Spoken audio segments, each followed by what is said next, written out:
Programang ito ay rated SPG. Striktong patnubay at gabay ng magulang ang kailangan. Maaaring may masiselang tema, lengguwahe, karahasan, sexual, horror o droga na hindi angkop sa mga bata. Zoe, nalaman na buhay pa ang Mami Moira niya. Alamin natin. Welcome back sa aking channel, mga kaganapan sa abot kamay na pangarap. Napaka-intense nga ng mga kaganapan sa abot kamay na pangarap. Natapos mag-away ni Zoe at Annalyn, nailigtas ni Robert si Lynette sa bingit ng kamatayan nang iwan siya nitong si Zoe sa nasusunog na conference room.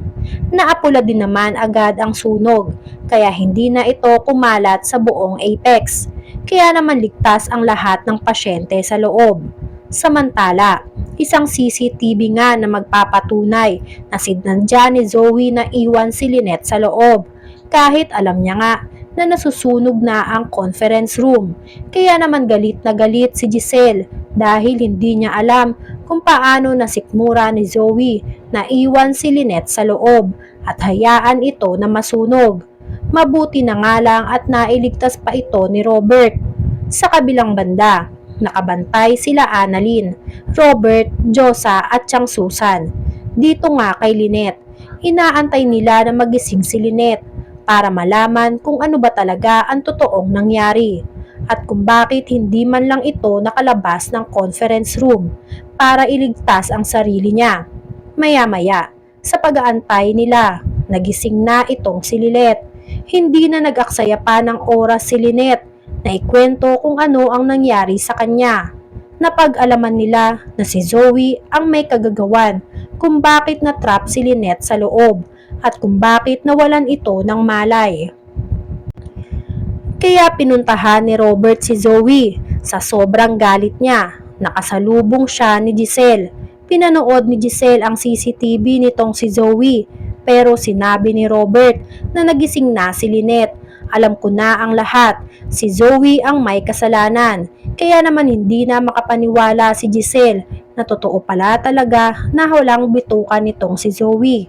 Nagpaalam si Robert kay Giselle na kakausapin niya muna si Zoe dahil hindi tama ang ginawa nito kay Lynette. Nang makita ni Robert si Zoe, walang takot na naramdaman si Zoe dahil alam na niya na alam na ni Robert na siya ang dahilan ng lahat. Kaya naman bago pa makapagsalita si Robert ay inunahan na siya nitong si Zoe. Sinabi niya kay Robert na ako na naman ang may kasalanan. Ako ang sisisihin mo. Oo na, ako na. Ginawa ko lang naman yun kasi gusto kong makaganti sa kanila. Sa kanilang dalawa ni Annalyn. Dahil palagi na lang akong pinapakialaman ni Annalyn. Kaya sana nga namatay na lang si Tita Lynette para makaganti sana ako. Hindi nagustuhan ni Robert lahat ng sinabi ni Zoe. Kaya sinabi niya dito na wala kang karapatan na kumitil ng buhay ng ibang tao. Nasampal niya si Zoe sa kasamaan nito.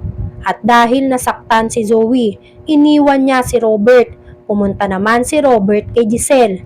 Sinabi niya kay Giselle lahat ng napag-usapan nila ni Zoe. Kaya sinabi ni Giselle, kailangang harapin ni Zoe lahat ng consequences dahil sumusobra na siya. Kayang-kaya niya na pumatay katulad ng Mami Moira niya. Hindi ko alam kung tanyag pa ba siya dahil hindi naman tayo katulad niya. Mukhang nakuha niya lahat ng ugali ng mami niya. Dagdag pa ni Giselle, parang nagiging normal na nga sa kanya lahat ng kasamaang ginagawa niya. Hindi na niya iniisip lahat ng tao sa paligid niya, basta na lang siya makapanakit ng ibang tao. Samantala, nag-usap ang mag-ina, si Annalyn at si Lynette. Pinag-usapan nila ang ugali ni Zoe. Sinabi ni Lynette, dati naaawa ako sa kanya, pero sa ginawa niya sa akin ngayon hindi na. Sumang-ayon naman si Annalyn dahil hindi naman talaga tama ang ginawa nitong si Zoe. Sinabi ni Annalyn na opo, masakit po sa akin kasi kapatid ko pa mismo ang gumagawa ng masama sa'yo. Sinabi ni Lynette, hindi ko na palalampasin tong ginawa niya. Hinding-hindi na ako maaawa pa sa kanya. Kailangan niyang pagbayaran lahat ng ginawa niya sa atin, Lahat ng ginawa niya sa akin ngayon. Handa na ako na kalabanin siya sa lahat ng ginagawa niyang masama sa atin. Ayoko nang may magbuwis pa ng buhay dahil sa kasamaan niya. Samantala, dahil nga sa stress at hindi na alam ni Madam Chantal kung paano kontrolin ang apo niyang si Zoe, tumawag na siya kay Morgana para magsumbong. Sinumbong niya si Zoe. Hindi na daw niya kaya si Zoe na kontrolin ang sarili niya dahil kinakain na siya ng galit niya. Kaya sinabi ni Morgana kay Madam Chantal, hayaan mo na si Zoe maghiganti.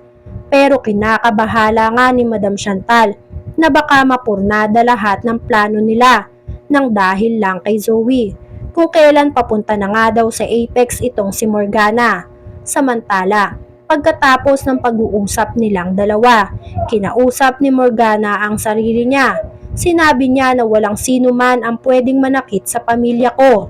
Dahil sa oras na may ginawa sila, hindi ako magdadalawang isip na gamitin ito sa kanila. Tila nagbabanta na nga itong si Morgana. Matapos malaman na hindi na makapag-antay si Zoe na mapabagsak ang pamilya Tanyag at hindi na makaantay na makaganti dito mismo kay Annalyn dahil sa sunod-sunod daw na pakikialam nitong si Annalyn.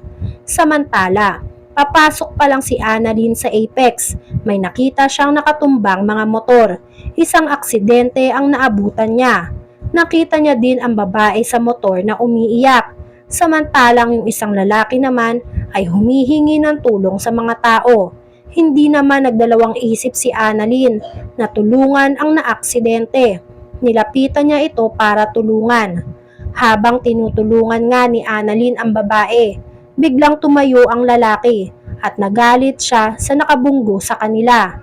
Sinabi ng lalaki, walang yaka, pinahamak mo kami ng dalawa ng kapatid ko. Halika dito. Tumakbo ang lalaki. Maya-maya ay hinabol na ito ng isa pang lalaki. Pilit siyang pinipigilan ng kapatid niya pero hindi ito makatayo. Kaya naman umiyak na lang ito. Habang nakikiusap dito kay Annalyn na tulungan siya at pigilan ang kapatid niya dahil natatakot siyang maiwan nito. Pinakiusapan niya si Annalyn na puntahan nila ang kuya niya dahil baka mapahamak ito. Hindi naman alam ni Annalyn ang gagawin niya dahil wala naman siyang kaalam-alam kung ano ang nangyari sa dalawa. Isa pa nga ay baka madamay pa siya kapag hinabol din nila ang hinabol ng kapatid ng babae. Kaya naman sinabihan ni Annalyn ang babae. Nagagamutin na muna niya ito bago nila sundan ang kapatid nito para hindi lumala ang sugat na natamo ng babae. Pagkatapos magamot ni Annalyn ang babae, nagpasalamat ito sa kanya. Maya-maya, dumating na ang kapatid ng babae at nagpasalamat din ito kay Annalyn. Sino kaya sila? Sila kaya ang sinasabi ni Morgana na gagamitin niya laban dito kay Annalyn? Yan nga ang mga kaganapan at mga dapat nating abangan dito sa Abot Kamay na Pangarap. Kung gusto nyo pa ng mga gantong klaseng video, ay mag-subscribe at i-like itong video na to. Maraming salamat po. I got you!